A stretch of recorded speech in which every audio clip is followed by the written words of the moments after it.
If anything is true about our mission tonight, we are going to capture and document the unexplainable.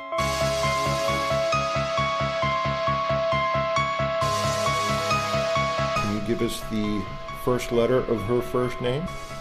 P? Yeah, Phoebe. Oh my goodness. It's almost as if they know we're coming and they're waiting for us. It's a heck of a Halloween.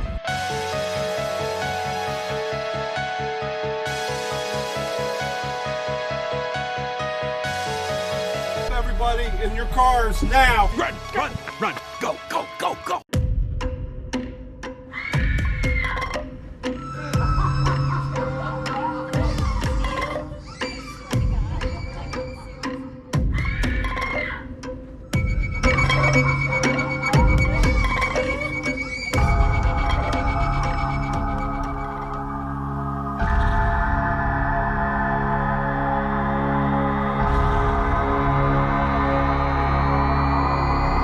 What exactly do we have here on Mobile 2? Essentially a vehicle that has 5 different cameras, all available to multi-switch on the fly as we go. If something's out there, we'll capture it. We're on it. This specially designed vehicle is going to be perfect to pick up any paranormal activity on the most haunted road in America. But our first stop would be a return to the most haunted estate in Manhattan. As two non-believers, there was at least something that we captured that night. Could you do that again, please? I can't rule out the possibility there was a short in the light. It's just that short in the light seemed to respond to the questions we asked. On Cue! Oh my gosh, no wait, is this it right here? This is it. Oh man. We're back. We're back at the Merchant's House. A 200-year-old estate owned and lived in by one family, the Treadwells.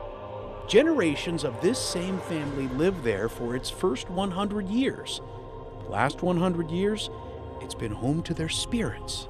One tried to contact us last time here. This time, we're bringing a better tool, the Ouija board.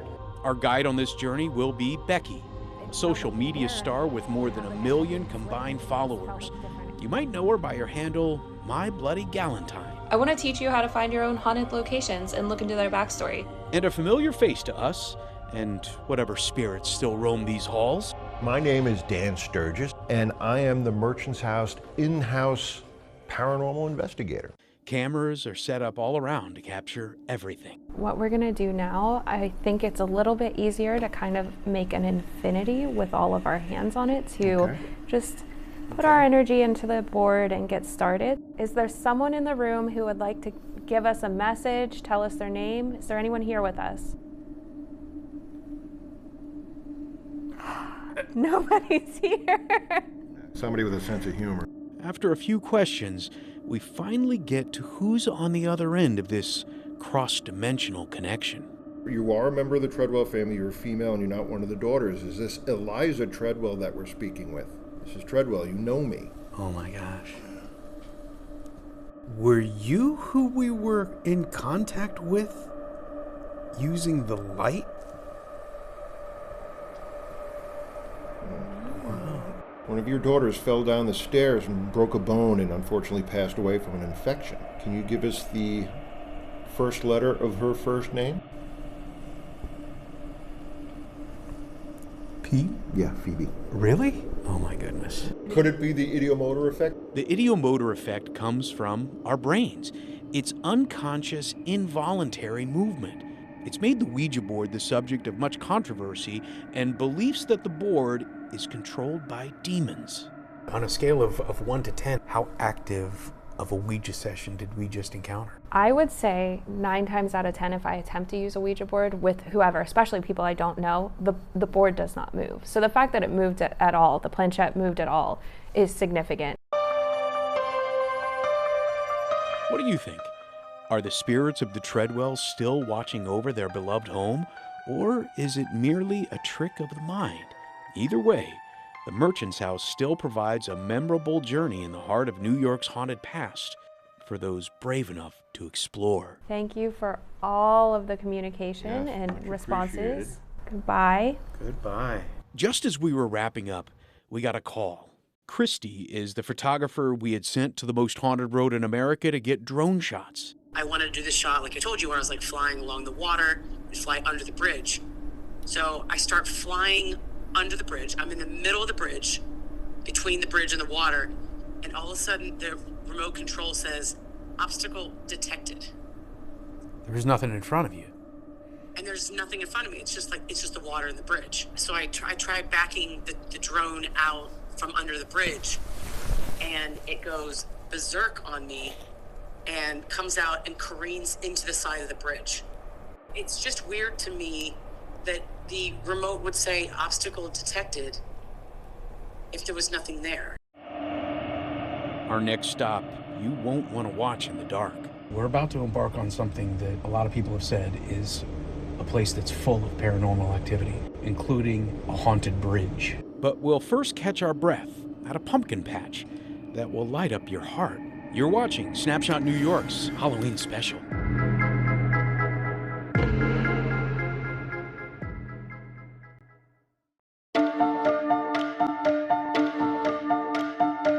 Every October, as the leaves change color and the air turns crisp, the spirit of Halloween wraps itself around us. It's a time of the year when children and the young at heart delight in the thrill of the supernatural and the allure of the unknown. But how did this celebration of the macabre come to be? Our tale begins more than 2,000 years ago in the land of the Celts, now Ireland. They celebrated the end of the harvest season and the beginning of the dark, cold winter, a time of the year associated with death. They believed the boundary between the worlds of the living and the dead blurred for one night a year, October 31st, the night when the ghosts of the dead returned to the earth. They believed this nexus between the past and the present made it easier to predict the future. Prophecies told on that night were an important source of comfort for the long, cold winter ahead. When the Irish came to the New World, cultures collided, and what emerged was an American tradition. To avoid being terrorized by the ghosts, they chose to blend in by wearing scary disguises. Over the years, it's evolved into a day of activities like carving jack-o'-lanterns, wearing costumes, and trick-or-treating. A far cry from its mystical origins. With its roots steeped in ancient tradition and rituals, Halloween has woven itself into the fabric of the American tapestry. It serves as a reminder of our collective past, a celebration of the present, and a nod to the unknown future. Halloween is a testament to human imagination and our timeless desire to understand the world around us and the world beyond. Shouldn't the dragon be breathing fire? Remember the thrill of Halloween? I'm wearing pajamas and they glow in the dark. Are you kidding me? No, I'm not kidding you, dude. 7-year-old Mason's eyes are wide with wonder and led by his ghost flashlight. It's a ghost, and it can turn into a normal flashlight. This is the holiday where even something normal can transform into something spooky, like how pumpkins become jack-o'-lanterns. The blaze at Croton-on-Hudson is more than just a pumpkin patch. It's a spectacle. What are you going to tell your friends when you tell them about this place? I'm going to tell them that everything was made of pumpkins. Maybe it should be called Pumpkin Walk. For him, it's a special holiday because he was born just a couple of days before Halloween. His heroes wear masks. Pennywise, Michael Myers, and Jason. He also rhymes with my name, Mason Jason. Every night, around 3,000 spectators like Mason arrive to take it all in. More than 7,000 pumpkins have been hand-carved here. Nearby, couples take advantage of the Instagrammable moments under the twinkling lights. We want to create this incredible, immersive, seasonal experience that's great for all ages. We're not doing haunted things. I found that this is also a celebration of art. These are pumpkins that look like anything but. My favorite part so far is the jellyfish. Embracing the innocent joy this holiday brings, the blaze reminds us that at its heart, Halloween is a celebration of the light in the darkness. Happy Halloween! Next up is a trip to a tree-lined road in New Jersey where the eerie stillness is contrasted by what we found in the shadows. Something's behind us. Run, go, go, go, go! Wait for me!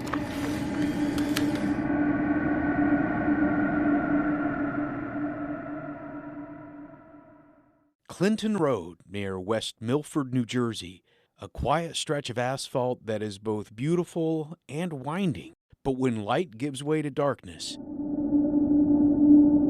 it earns its title as the most haunted road in America. It's the home of numerous paranormal sightings and where the serial killer, nicknamed the Iceman, would leave his victims. The state says Richard Kuklinski was on his way to commit another murder for money today when he was picked up. Every curve holds a story waiting to be unraveled, a ribbon of mystery in the dark, waiting for us to untangle. We are turning on to Clinton Road right now. The most famous tale focuses on Ghost Boy Bridge. The story says a boy fell over the bridge into Mossman's Creek and lost his life. Legend says if you throw a quarter over the bridge, the spirit of the boy will return it to you. If you throw a quarter in there, can you ask for 2 dimes and a nickel, or Well, you getting the quarter back? It's pretty obvious he doesn't need your money. He's dead. So that's why he's throwing it back to you. That's a fair point. For generations, witnesses claim to see a boy playing on the rocky shores below. One thing is for sure, Clinton Road holds on to its secrets tightly. But tonight, we may just pry a few loose. I do not know what's going on, but everything electronic is taking hits right now. Our cameras are not working very well, but this road is a road full of paranormal activity. And at some point, as legend claims, driving down this road, you will have a phantom car come up behind you and appear out of nowhere. I don't know what we're driving into, Steve. Okay, this could be it. After parking and while gearing up and checking our cameras, we heard something in the woods coming towards us. If it was out there, it was at least 50 to 100 yards deeper into the woods. Hold on a second. Oh yeah, I hear. Jump, everybody, in your cars now. Everybody in. We stepped inside very quickly because we heard some rustling in the leaves. A sober reminder that this is bear country, so our threats aren't just from the dead, but what's living in the woods. The whole idea here is to capture any kind of paranormal activity. What exactly is it, Becky, that you're going to be sharing with us? This is kind of a few methods mashed together. So we have the spirit box, which is a rapidly scanning radio that spirits can allegedly manipulate in order to communicate with us, which was widely accepted, but people are afraid that you're hearing what you want to hear. So there are creators, Connor Randall being one of them, who have developed a method called the Estes method, where you actually have noise-canceling headphones. So when you're asking the questions, I don't know what you're asking, and I'm just repeating what I hear on the spirit box through a channeling method. So I don't know what you're asking, and if those responses are lining up, then it's pretty compelling evidence. The legend says that a long time ago, a boy lost his life in what was the rapids of a river under here. Ever since then, his spirit haunts this bridge, haunts this road. Legend says if you toss a quarter over this bridge, he'll toss it back.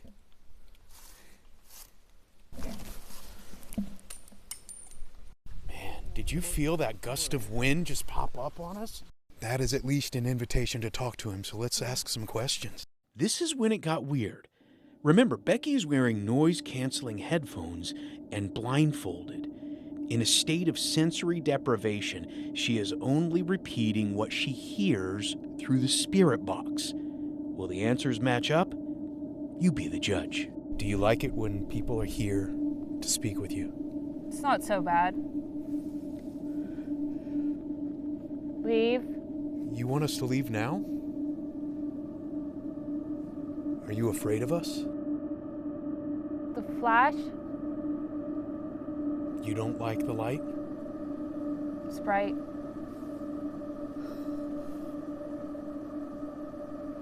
What do you want us to know? I got cold. Here.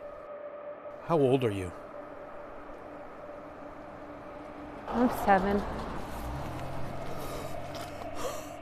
Did we just converse with the spirit of a 7-year-old boy who died at this bridge? Oh my God, Becky. I teared up under my blindfold. For a while it was just random, and then for a second I just got like overcome with emotion, and then I had just like tears in my eyes. What type of emotion? It just felt sad. Becky's empathy helped her channel a spirit that felt like a child yearning for understanding. If we believe that spirits are non-living human beings, that's as deep as it gets, you know, and you have to understand the gravity of that. It's not always just like a fun, spooky thing. The weight of the moment settles in. The symbolism is not lost on us that we were standing on a bridge that became a bridge between the living and the lost. I mean, I don't know what to say right now. I'm kind of a little shook. How are you feeling? I feel completely different from when we arrived. It was, as soon as we got into that session, it's like a complete different shift in energy, as if like we're facing the reality that sometimes there is something that we can't explain there, and trying to understand what that is a lot to process. Our night of encounters was complete, an unforgettable night, one where we journeyed through the realms of the known and the unknown. Because it's not just about the poignant stories from history that still linger. It's also a glimpse into the lives of those who once walked among us, and maybe still do. A reminder that history doesn't haunt us, it connects us. And sometimes, in our search for answers in the darkness, we find something more precious: compassion. Because this night reminds us, even in the shadows, there is light. Even in the silence, voices waiting to be heard. I'm 7. And it's not about the ghosts we seek, it's about the humanity we uncover.